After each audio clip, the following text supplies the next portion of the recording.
Itoophiyaan vaayirasii Marburg biyyattii keessatti mudatee ture to'achuu beeksiste.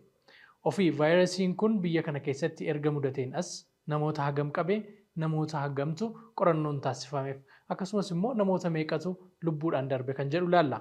Vaayirasiin Marburg kun ji'oota muraasa dura Itoophiyaa keessatti erga mudateen booda namoonni 3,745 qorannoon kan taasifameef yoo ta'u namoota 14 irratti vaayirasiin kun argamee ture.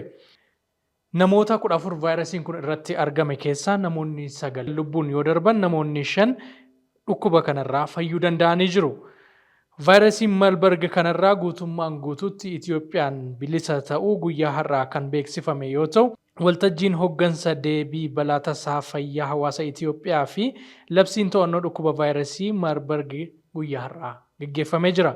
Waltajjii kanarratti hoggantoonni olaanoon sadarkaa federaalaa fi sadarkaa biyyaatti jiran hedduun kan argaman yoo ta'u, waltajjii kanarratti ministeerri fayyaa vaayirasii kana guutummaan guutuutti to'achuu isaa beeksisee jira. Ibsa muddee 26 bara 2018 ministeerichi baasee turenis qorannoo guyyaa sana taasifame namoota 67 keessaa namoota tokko irratti vaayirasiin kun kan hin argamne ta'uu akkasumas immoo namoonni bakka yaalaa keessatti argaman illee akka hin jirre ibsee turuun isaanii yaadatama. Erga ibsa kana baasee guyyaa 24 booda guyyaa har'aa waltajjii taa'ame irratti guutummaan guutuutti bilisa ta'uu biyyattii beeksisee jira.